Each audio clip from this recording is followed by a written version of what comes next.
നമസ്കാരം. പ്രവാസി മലയാളിയിലേക്ക് സ്വാഗതം. ഗൾഫ് രാഷ്ട്രങ്ങളിലെ പ്രവാസികൾക്ക് താങ്ങും തണലും മലയാളികളുടെ പെരുമ വാനോളം എത്തിച്ച ഒരേയൊരു വ്യവസായി, അതേ MA യൂസഫ് അലി. ലുലുവിനെതിരെയും തനിക്കെതിരെയും PC ജോർജ് നടത്തിയ പരാമർശത്തിന് ഇപ്പോഴിതാ Lulu group chairman MA Yusuf Ali പ്രതികരിച്ചുകൊണ്ട് രംഗത്തെത്തിയിരിക്കുകയാണ്. അദ്ദേഹം പരോക്ഷമായിട്ടാണ് ഇത് പ്രതികരിച്ചിരിക്കുന്നത്. നെഗറ്റീവ് വ്യക്തികളോട് പ്രതികരിക്കുന്നത് എത്രത്തോളം കുറയ്ക്കുന്നുവോ അത്രത്തോളം നല്ലത് എന്ന് ബുദ്ധൻ പറഞ്ഞിട്ടുണ്ട് എന്നും അദ്ദേഹം ദുബായിൽ വാർത്താ സമ്മേളനത്തിൽ പറയുകയായിരുന്നു. PC ജോർജ് തന്നെ തിരുത്തി പറഞ്ഞതിനാൽ ഈ വിഷയത്തിൽ കൂടുതൽ പ്രതികരിക്കുന്നില്ല. മലയാളികൾ സാംസ്കാരിക സമ്പന്നരും വിവരമുള്ളവരുമാണ്. ആരെന്ത് പറഞ്ഞാലും എന്ത് വിശ്വസിക്കേണ്ട എന്ന് അവർക്ക് നന്നായി അറിയാം എന്നും അദ്ദേഹം പറയുകയായിരുന്നു. എല്ലാ വിഭാഗത്തിൽപ്പെട്ടവരും ജോലി ചെയ്യുന്ന സ്ഥാപനമാണ് ലുലു. കോഴിക്കോട്, പാലക്കാട്, മലപ്പുറം എന്നിവയ്ക്ക് പുറമെ ഉത്തർപ്രദേശ്, കർണാടക, ഹൈദരാബാദ്, ഗുജറാത്ത്, കശ്മീർ തുടങ്ങിയ സ്ഥലങ്ങളിലും ലുലുവിന്റെ പദ്ധതികൾ നടപ്പാക്കിക്കൊണ്ടിരിക്കുന്നുവെന്ന് അദ്ദേഹം പറയുകയുണ്ടായി. നിമിഷപ്രിയയുടെ മോചനത്തിന് ശ്രമിക്കുന്നുണ്ട്. നമ്മുടെ നാട്ടിലെ കുട്ടിയാണ്. തന്നെ കൊണ്ട് ചെയ്യാൻ പറ്റാവുന്നത് ചെയ്യുമെന്നും MA യൂസഫ് അലി കൂട്ടിച്ചേർത്തു.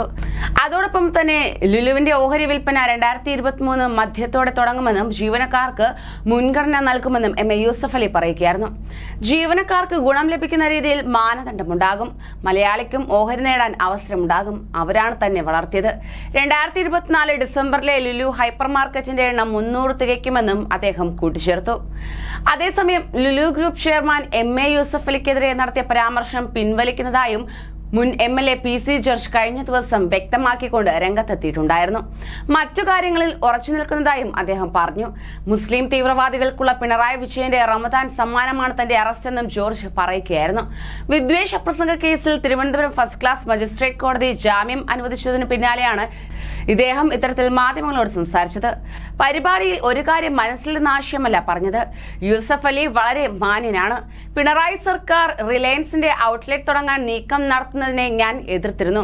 അതുപോലെ യൂസഫ് അലി ഇങ്ങനെ മോൾ തുടങ്ങിയാൽ മനുഷ്യന്മാരെല്ലാം അവിടെ കയറി ചെറുകിട കച്ചവടക്കാരെല്ലാം പട്ടിണിയാകുമെന്ന് പറയാനാണ് ശ്രമിച്ചത്. ഹിന്ദുവും ക്രിസ്ത്യാനിയും എന്നല്ല, എല്ലാവരും അവിടെ പോകും.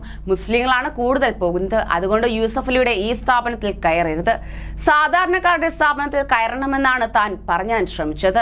അത് യൂസഫ് അലിക്കെതിരല്ല. അദ്ദേഹത്തെ അപമാനിക്കാനും ഉദ്ദേശിക്കുന്നില്ല. യൂസഫ് അലിക്കെതിരെ പറഞ്ഞത് ഞാൻ പിൻവലിക്കുകയാണ് എന്നും PC ജോർജ് വ്യക്തമാക്കുകയുണ്ടായി.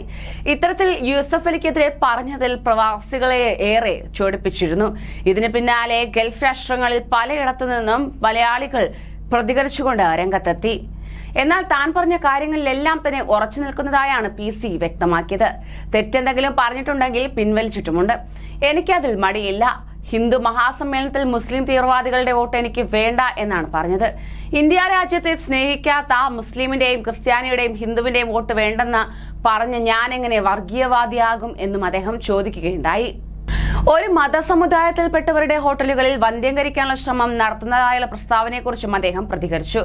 വയനാട്ടിൽ നിന്നുള്ള ഒരു ചെറുപ്പക്കാരൻ തന്നോട് കരഞ്ഞുകൊണ്ട് പറഞ്ഞ കാര്യമാണിത്. അത് വായിച്ച പുസ്തകത്തിലും അത്തരത്തിലുള്ള കാര്യങ്ങൾ ഉണ്ടായിരുന്നുവെന്നും ജോർജ് പറഞ്ഞു.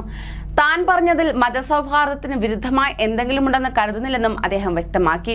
മുസ്ലിങ്ങളിലെ ഒരു വിഭാഗം തീവ്രവാദ പ്രസ്ഥാനത്തിനൊപ്പം നിൽക്കുകയാണ്. മഹാരാജാസ് കോളേജിൽ SFI നേതാവ് അഭിമന്യുവിനെ കൊലപാതകം തെറ്റാണെന്ന് പറഞ്ഞതിന് ശേഷമാണ് അവരുമായി ഞാൻ തെറ്റിയത്. കോൺഗ്രസും LDFും ഒന്നാണ്. മുസ്ലിം തീവ്രവാദികളുടെ വോട്ട് ലക്ഷ്യമിട്ട് കോൺഗ്രസും LDFും ഒരേ രീതിയിൽ നീങ്ങുകയാണ്. ഇതിനെതിരെ സംസാരിച്ചതിനാണ് എന്നെ ജയിലിലിടാൻ നോക്കുന്നത്. പക്ഷേ ഈ രാജ്യത്ത് നീതിപീഠമുണ്ടെന്നും അദ്ദേഹം കൂട്ടിച്ചേർക്കുകയായിരുന്നു. കൂടുതൽ പ്രവാസി വാർത്തകൾക്കായി ഈ ചാനൽ സബ്സ്ക്രൈബ് ചെയ്യൂ.